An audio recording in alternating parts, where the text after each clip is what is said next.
Hi, this is another sort of informational video, this time not about meditation, but about something that is very closely associated with meditating that you might have thought about, which is incense.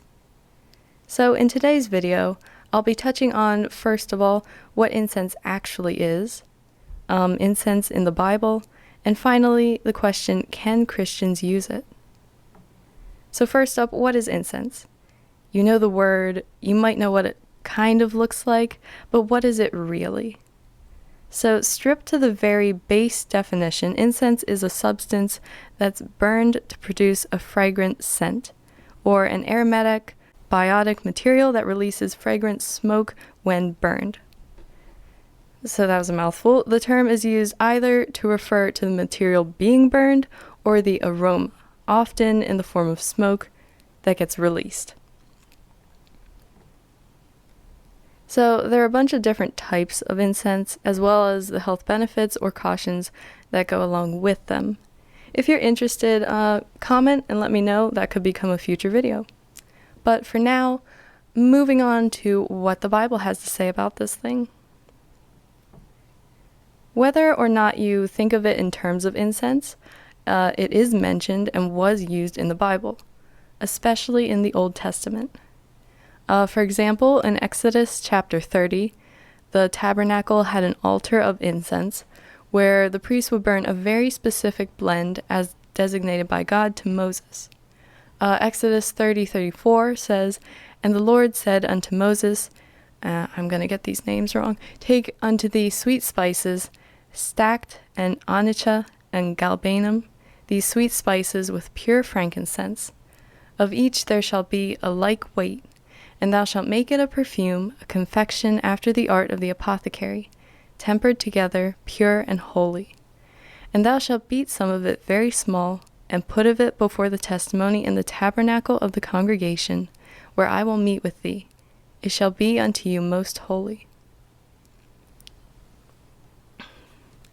Additionally, burning incense was often used for imagery in other verses as a symbolic representation of the prayers of the saints.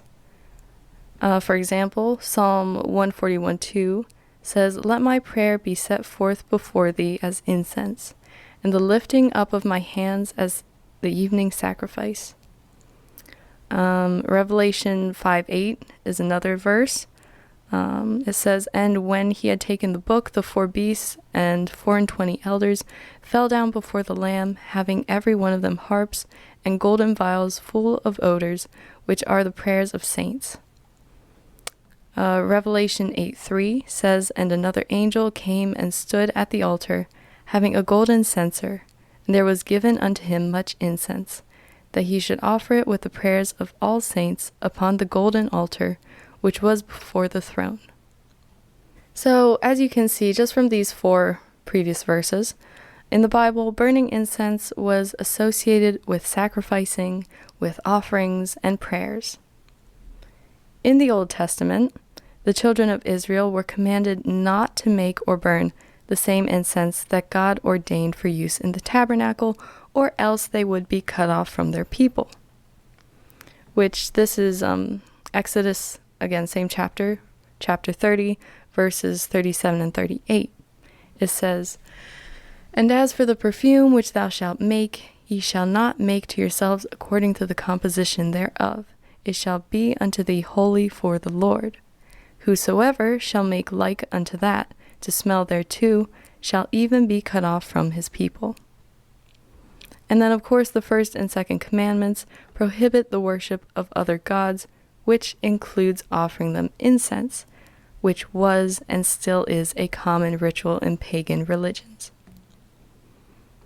So that's a very brief overview of what I researched about incense and incense in the Bible. So to answer the question from the beginning, can Christians use incense? That's something that you kind of have to come to your own conclusion about. Burning incense, I would say, is not inherently sinful. It's more the heart and motivation behind why you're burning it that can make it sinful.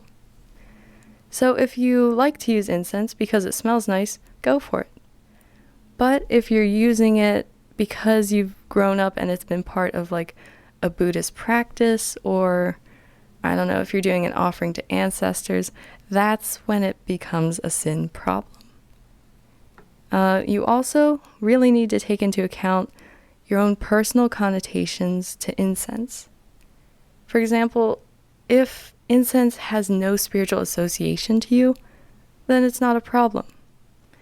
But if you've grown up strongly associating it with, I don't know, New Age practices or Taoism or stuff like that, then stop and very carefully consider if you can use it without offending your conscience.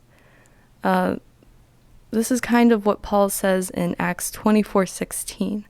And herein do I exercise myself to have always a conscience void to offense towards God and towards men. And then also Romans 14:20, where he talks about the whole meat thing. For meat destroy not the work of God. All things indeed are pure, but it is evil for that man who eateth with offense. It is good neither to eat flesh, nor to drink wine, nor anything whereby thy brother stumbleth, or is offended, or is made weak. So, I hope I've given you a lot of food for thought, and helped you answer the question about incense, and should Christians use it. So I hope this video was helpful. Please like, subscribe, and share.